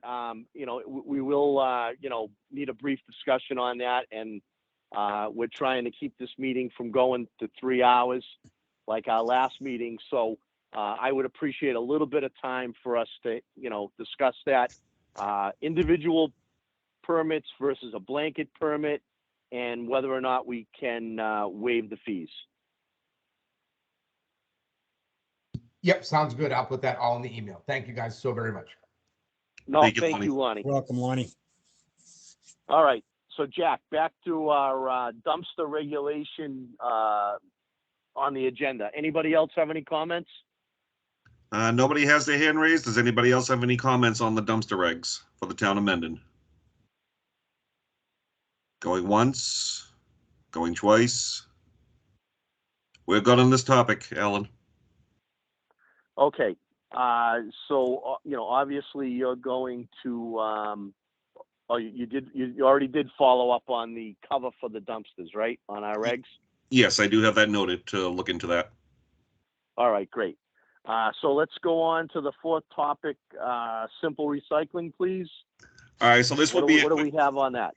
All right, so as you may or may not know, Simple Recycling for the town of Mendon has deceased because I was told by a couple of residents that they put in for it and they're not getting picked up. So I called Simple Recycling and I got a response from the CEO saying due to budget and staff, they can no longer service Mendon. So like, okay, so I looked into it. I found a local recycling company called CMRK. I believe they're in Northborough. I don't have the paperwork in front of me. I'm at home. I believe they're in Northborough. They're basically identical to Simple Recycling. They have a website where you go online, you schedule your date you want the stuff picked up. They give you a list of what they do pick up and what they don't pick up. So it's basically just like Simple Recycling. I just wanted to let you guys know, like, I think these people are good. Her name's Taylor, who would be the rep. But I told her, like, I talked to you guys first, and if you guys are interested in moving forward, I'll get her on the next Board of Health meetings to introduce herself and have you guys ask any questions you'd like. But I believe All right. CMRK would be the replacement to Simple Recycling. Okay, thank you very much. I'm disappointed to hear that Simple Recycling kind of dropped us. I saw them picking up probably half a van load of stuff from one resident in Milford today. So I don't understand why they can't service Mendon, but so be it. I appreciate the fact that you found a replacement, and I would love to see that on the agenda for our next meeting, and hopefully Taylor can attend so that we can notify the residents of the change so they won't get frustrated in the meantime trying to hook up with Simple Recycling. So thank you very much. I appreciate that. Tom, any comments? Well, just that, you know, it may have simply come down to the participation rate. For whatever reason, maybe the participation, you know, wasn't there in our town for them to be able to, you know, quote unquote, justify, you know, coming through. Again, the way they work it, it's based on a schedule. Unlike in the beginning, they used to automatically kind of follow the trash pickup. So it's really just a case of when somebody has a need, you know, they schedule it on the website and they, you know, they give the person a date and show up. So, you know, given that they're still in the area with being in Milford and, you know, other towns, you know, it does kind of raise the question, but, you know, what their basis for, you know, not being in Mendon any further, you know, might have been the reasoning, but that was all. All right, thank you, Tom. I appreciate it. Yeah, I know my experiences with them were always a positive one, whether it was when they followed our trash route or when I had to call or go online and set up an appointment. You know, minor snafus here and there, but nothing that would make me not want to, you know, recycle in that fashion. So again, Jack, thank you for finding a possible replacement, and let's get that nailed down for our next meeting if at all possible. Will do. All right, let's move on to Town Department Shredding Day. What do we have on that? I first started off with, I believe it was Amy from the senior center. She asked about getting like E.L. Harvey down to her site at the senior center because she has a lot of old documents that need to be shredded. A couple of weeks later, Jody Kersey, the finance director of the town of Mendon, she also mentioned on her own that she had a lot of documents that need shredding. And Ellen, the town clerk, a couple of weeks ago also mentioned she had a lot of documents to be shredded.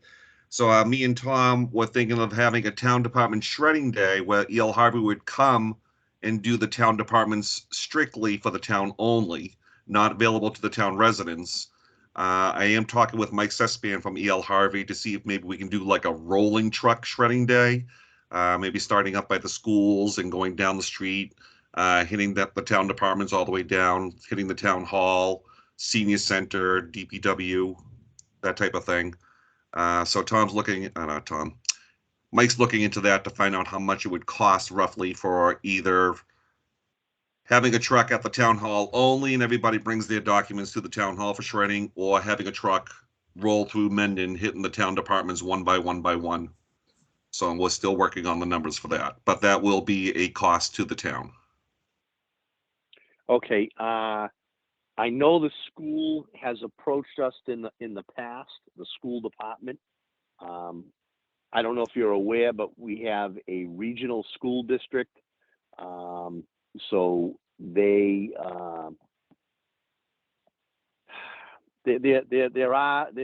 belong to Mendon, but they're sort of separate all at the same time. I know in the past maybe we weren't able to help them out, or they needed to come when we had our shredding day as part of our hazardous waste day, and that maybe didn't work out for them. So, you know, if we were to include the schools, if they still have that need, you know, maybe they would share some of the expense of having the truck come. So I guess that, you know, just we have to wait to see what Mike comes back to us with, and see, you know, how we spread it amongst all the people that want to participate. It may not even be that big a number that we need to even worry about. But we won't know that till we see the number. Correct. So thank you again, Jack and Tom. And even though Mike's not on the call, Mike's always been good to us and tried to help us do what's good for the town. So thank you all. We do have Daniel Byer with his hand raised. Hit me, Dan. I was just going to say, Jack, I'll send you an email and introduce you to my father. He's the business manager for the school. And then you could talk to him about the shred day if they're interested, because that's a really interesting idea if they want to get involved. Oh, that'd be great. Thank you.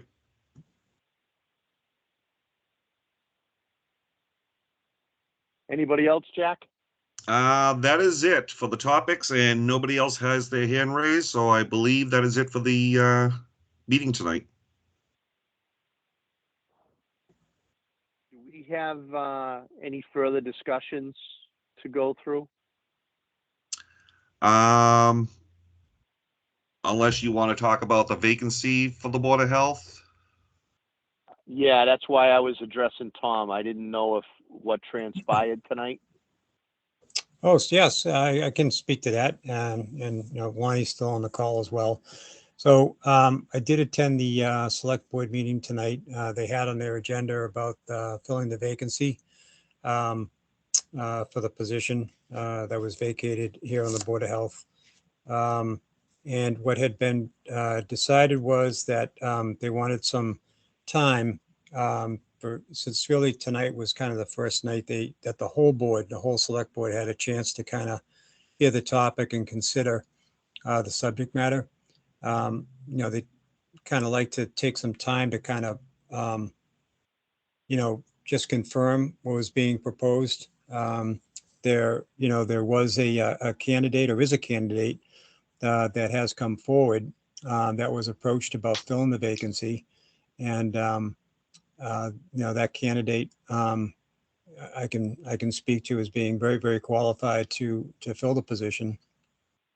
I think would be a great selection, but I think there wanted to be an opportunity for others potentially with notification, within the town to kind of put it out there to see who might just might want to step forward and maybe, be interested or be heard with regard to, filling the vacancy as well.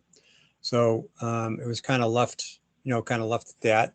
And, I was asked by the select board if we thought we could afford, a little bit of a waiting period. I did let the select board know of the various elements that are currently pending with the various, regulations that we're looking at and considering to be implemented. I did comment it would be nice to have, a full board to kind of make those confirmation votes, when it comes to, regulation, new regulations. I did mention with regard to the private well rigs, we already have a framework in place for that. So really, as far as the private well rigs were concerned, those would basically just be updates that we'd be modifying. And I was asked, and I couldn't confirm, but I think with regard to the other regulations we're looking at, Alan, and maybe you can confirm with regard to dumpster and, potential and rooster, or I did also mention, the keeping of animals, format, whatever, was ultimately decided to go with here.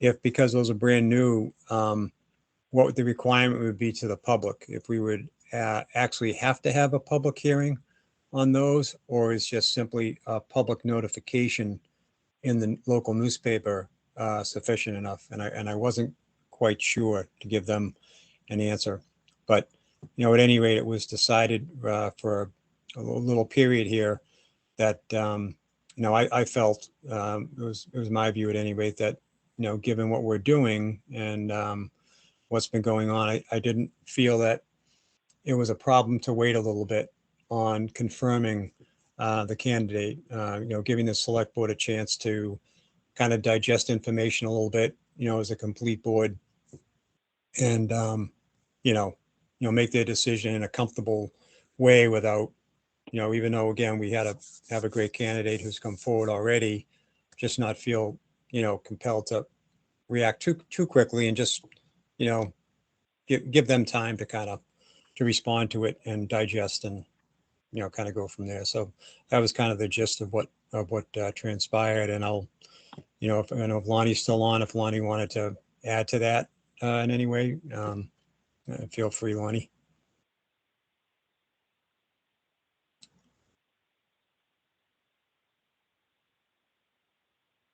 He may not have any commentary. Maybe I described it correctly. There you go, Tom. You're always thorough. So that was the presentation, Alan. Yep. Thank you very much. I'm glad, to know where it stands. Yep. And I'm in agreement. It's not that we can't move forward. And if there's something that we, have to wait for a third person, so be it. We know that, there are some hot things that we need to take care of. But a week or 2 weeks isn't going to make that much of a difference. That's about it. You're going to check and see about dumpster regulations, about if we specified covering the dumpster. If Danielle is here on Fridays, if we could get her over to the Daniel's Road address, that would be great. Do we have any other contact information, a way to reach out to the homeowners on Neck Hill Road with that presently have the rooster that we want to make contact with the gentleman? I can't say we have. I mean, we may have something on record for a phone, from a phone perspective. I don't know if Danielle had actually acquired that previously or not. I mean, they have Danielle's card and contact information, but I'm not sure about the reverse. But, we could simply just come down to another, site visit, stopping in. It seems like, there's someone there during the daytime. As I mentioned, it may not be the husband, but, there's been someone there that each of the times that, visits have been made before, so. Yeah, I mean, I guess I would just like to maybe be able to get it firsthand from the gentleman if this is his project, and I obviously be able to give it to him firsthand, the suggestions and the guidelines that we, suggest that he follow at this point to try to mitigate this problem. I don't know if it's a matter of, having to go there on a Saturday or a Sunday to catch this gentleman. Yeah, if it comes to that, I'd be happy to, to do that. We may not have Danielle's services. We could certainly ask, but that might be kind of out of the scheduling realm, that we have. Right. But if Oh, no, that's, and I understand that, but Yep. at this point, we know that Danielle didn't see anything that was a red flag. It's just a matter of having the conversation and providing this gentleman with the guidelines and suggestions, strong suggestions on how to mitigate this problem so that it doesn't go any further. So, I think that we could handle that ourselves. yeah, so I I have no would be problem I'd- making the visit. All right. So you and I can coordinate and try to find a time on Saturday or Sunday where we can try to catch this guy and introduce ourselves and see if we can't, help him. Sure, yep. All right. So that covered. Obviously, I mentioned, Jack, to put Lake Nipmuc Association and lake testing on our next agenda so that we, cover that again. Yep. And we talked about the recycling, the simple recycling. We're going to try to get a representative from CMRK for our next meeting. Correct. All right. So I guess now if we set our next meeting date. All right. So 2 weeks from today is July 27th. Is that good with everybody? Works for me. All right. 7/27/22, 7 p.m. And the method to be determined. As far as whether it be remote or whatever. Yeah, correct. We'll get verification. I can do that through Ellen. She's been the person I've been kind of communicating with on that. Sure. It does appear that an extension, may be coming through. It hasn't yet been confirmed from what we know, but that's the thought, that the allowance will be extended at least till the end of this year. Has it No, I'm in supposed to? agreement with that. Yeah, as it's supposed to expire Friday, the 15th. Right. So Okay. we'll get that determination before our next meeting and we'll know how we have to meet and what our options are. All right. The other thing, Jack, and I'm not trying to load you up by any means. I'll load it up. Yeah, lay it on him. He's been slacking lately. All right. Here it comes. Here it comes. I'm going to use a big shovel. Probably need on the Board of Health side to start reaching out to Microbac first. I would say Fred Lapham over at Shea Engineering. Maybe a guy, it doesn't have to be, but I know ADC septic system cleaning insulation. I know they've been very generous with the town with providing portalets, etc.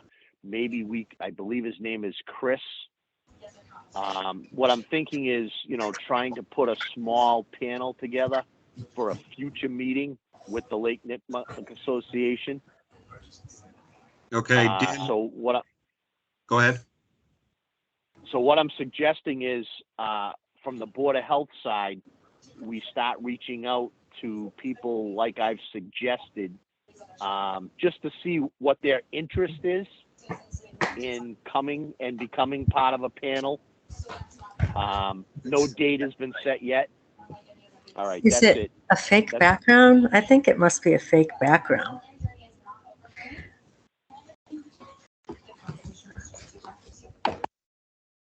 All right, muted. I'm sorry. Go ahead.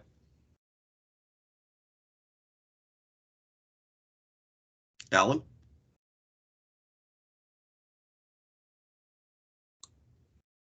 Did we lose Alan?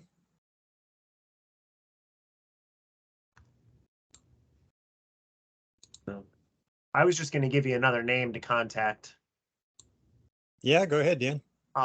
Probably go through Alan, but this woman, Gabrielle Belfit, I don't know, you might have met her, Tom. She's like the person with Ty and Bond that's handling all this stormwater stuff with all the permitting. Oh, yeah.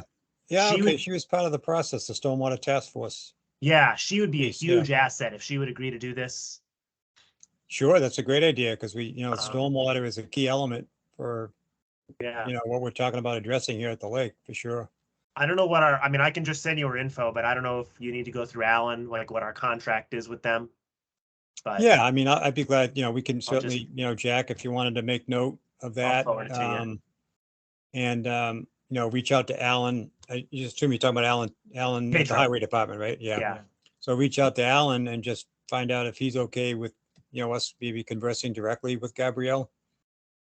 And see if she's got an interest in maybe participating in such a, discussion with regard to what's happening at the lake. That's a great suggestion, Dan.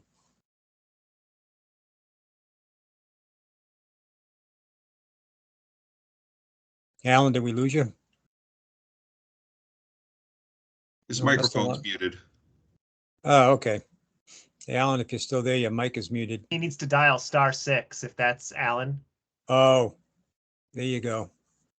So if you can hear us, you need to dial *. There you go. There you go. Any better? Yeah, Much there you are. All right, Is it- thank you. Sorry about that. I don't know what happened.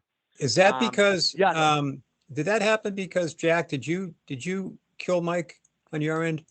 I think I killed his mic thinking that it was somebody else. Oh, no worries. That's why it happened, Alan. Jack decided he didn't want to Oh, hear you okay, yeah. anymore. There you go. There was someone else speaking about a fake background, and I'm like, Exactly, and I hit the wrong number when I hit. oh, mic. all right. Yeah, I That's think what I get for shoveling it on with a big shovel. I think that was Tish. I was going to ask her which one she was referring to. If she was referring to Dan. Dan's got this nice background thing going. All right. Well, yeah, no, those are all great suggestions. And Jack, like I said, I'm not trying to load you up, but we obviously need, from the Board of Health side, to try to find some prospective panelists. Yep. So, I'm just trying to throw out some suggestions, and obviously Dan's suggestion is another great one because I didn't have anybody from that realm. And obviously the date would be to be determined, Yep. but we probably don't want too big a panel. But the more sides that we can kind of come at this, again, with the Board of Health, the Lake Nipmuc Association, and any other departments that want to, come to this meeting, maybe we can be well on our way to not only understanding the testing and what the results actually mean, but hopefully that's going to help us, move forward on this topic. All right, Thank Tommy, you. is your hand raised? Yes. Yeah. Just to add to that, Alan, as a thought, a couple of the directions it would, maybe from a representative from the actual testing company that we're using, kind of like what we had before. I don't know if Right, it was right. the That's same what I individual. think that. Yeah, I thought that was the first person I suggested was contacting Microbac Oh, and okay. seeing Yep. about getting a representative. Maybe I was being muted at that time. Oh, maybe. Um, Okay. Yeah. And the other thought is if we wanted to also maybe with our contacts, making contact with the state DPH or Sure. DEP, either one of those organizations. We have some contacts that we might be able to reach out to see if someone might be able to kind of participate in such a thing at our level, at the local board level for a meeting of such, you know. Yeah, absolutely. I mean, and right now, like I said, is just finding out if we have some interested prospective panelists. Yep. And then, once we come up with a possible date, we're going to have to reach back to these people to see if they're available. And then, maybe even before we do that, we could decide how big we want to let this panel grow to, because we probably don't want it make it too big with too much information. We have to kind of find that sweet spot. Yeah, I guess it's probably about just really trying to address the various elements of what's been presented to us for what are the potential contaminants here that, we have have us concerned with the water quality there at the lake, whether it Right, be and from nature, whether it be from man-made, whether it be, so. Well, and it was brought up that sometimes a level of one thing can affect the level of another. I know I always find that with my swimming pool. The pH can be affected by something else, and when you lower something else, you raise something else. There's always an action and reaction. So, that was presented to us that there are other things that may contribute to E. coli, and none of us fully understand what all those things are and how they interact. You correct one thing, and then it gets offset on another level. It's not one quick fix to make it all go away and all come back into balance. So, there's a lot of things that a lot of people need to get a basic understanding for. And then, the more we talk about this, the more things that sometimes you consider. Next thing you know, we're talking about, the beaver dams again and how they may contribute to affecting some people's septic systems, which then may, affect the lake. Those septic systems might not be in failure until the beaver dams are built. So there's a lot of actions and reactions going on that probably create this issue that we're dealing with. And again, we have to have more discussion on the communication of how we get this out to people. And that's probably the more urgent part of the discussion is, what resource we use to get this information out to people, or what combination of resources, because that's something we need to act on right away. Right. Yeah. Well, yeah, I guess one step at a time, right? Formulate the attendees that we can get to participate, and, from there, figure out the best, consistent communication method, in resolving, as we discussed, the problem and resolution. And well, but can that communication method wait? You mean because, we're testing as far as whether or not the beach is closed. Oh, sorry. As far as the closing, that one. I think we need to probably come to a determination on sooner than later. I know Dan, I think, has his hand up. So, Dan, what would your thought be on the getting more broad based with a closure that you see happening or coming, in terms of something beyond just the signage that's put up at the beach, utilization of Facebook and or, the reverse 911 setup? So while we were sitting here earlier, I already sent an email to Nick at the police department. We Yeah. started doing this for water, and unfortunately I haven't followed up as much on it. In Code Red, like there's little check boxes, you sign up for traffic alerts, whatever alerts. I believe they can create, water department alerts, Lake Nipmuc alerts. So I would suggest if he can do it, let's set up another group for Lake Nipmuc. We can, like Lake Nipmuc can get a list of names and numbers to manually load it, and then you can tell people, go here and sign up. Okay. That would be my at least immediate suggestion. Supposedly there was somebody else I was supposed to text, which I did, and she didn't answer me. I mean, there's free text alert services. I think maybe that's a conversation Lake Nipmuc can have. I mean, I guess I sent this to Alan. I had a conversation with one of those people before, and I totally get it. I understand where they're coming from. I do think on some level, it's private property. If they're concerned about swimming on their private property, they may need to do their own testing. Not that we certainly don't have a duty to try and do our best to disseminate information, but Well, yeah, I guess we got to figure out what's reasonable.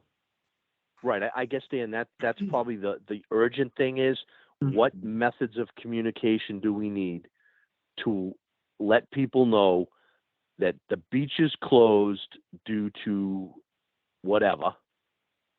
And obviously anybody that's swimming in that lake or thinking about swimming in that lake is going to be affected the same way. But it's the beach that we're testing and the beach that we're closing. But everyone, or as many people as possible, need to know that. So we need one or a combination of methods to get that word out. So reaching out to Nick is a great idea with the Code Red alerts, but do we use the Mendon Facebook page? Do we combine that with some of the, okay, it was posted there. I posted on the beach and it got reposted. Yeah. Okay. Do we reach out to any of those social media groups that are very active in town?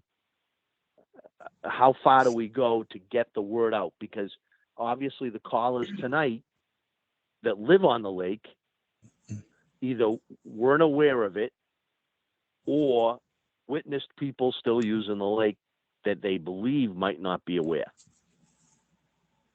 So how far do you go?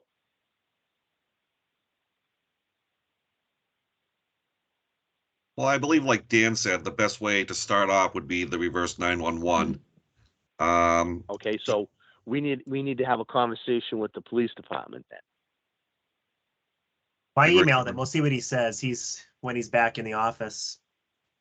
Oh, okay. I didn't know if Nick handling the social media part also handled reverse 911. Yeah, he runs Code Red. I should have said that. Okay, that's fine. No, that's fine. I thought it might be more than one person that we needed to contact. So that's great. So the first step has been taken. When you get a response, relay that to Jack. So I think we've covered everything. Tom, you want to get in on this? Oh, sure. Well, just to add, yeah, jump in. The water's great. Just to add, where was I going with that? Oh man, I just drew a blank. Hey, come on, Tom. We're almost at 2.5 hours. I know. Where was I going with my thought? Just in support of or just a commentary on the direction. So there's probably some folks up there at the lake that may not be closely tied to social media per se. So I think at minimum the usage of the reverse 911 or Code Red, however we want to call it, sounds to me like a great source. And as Dan indicated, if there's what's the word? A category that we can create for this type of a call, and that we can acquire phone numbers from the people, and again, communicating with the Lake Nipmuc Association to get, at least their numbers, that they want to put into this database so that those people and anyone else really around the lake, if they can help acquire a list of phone numbers that would like to be part of this notification. I think that's the, that's the key group right there. And then of course, combining that with, I mean, it would actually, I see the benefit in actually being a general notification as well to the community, to be honest with you. So if you can create the added, say, Lake Nipmuc Association call list, in addition to the general call list that exists for general notifications that are put out there, I think that's a great start. All right, so we'll wait to hear from Nick, and Dan will pass on to us, Nick's suggestions or what he feels can be done, and we'll build on that. But that's something that obviously we need to try to take care of as quickly as possible because we're well into the using the lake season. Hey, Dan, just a quick question. So far, how many closing days have we had? How many closing events? 2 shutdowns. 2. Okay. The first one, we were closed for a full almost 2 days. This one, we won't get the results till Friday afternoon. And then if it's a failure again, I don't know. I'll be running a sample to the lab at that point because they won't want to come out till Monday, I'm guessing. Right. Yeah. Okay. I mean, that's the thing that stinks. It's just the timing of it all. Yeah, unfortunately, the turnaround time isn't real quick because of the 24-hour wait to begin with, right? And then the potential wait to get someone to come out and test it, and then the wait to incubate it, it kind of drags on. There's no doubt about it. All right, well, those all sound like we've covered everything. We've loaded Jack up probably to the choking point. So I suggest we adjourn the meeting. I'll step down and make a motion. I'll second the motion. Gentlemen, and anyone that called in, thank you very much for your time this evening. Thank you. Thank you all very much.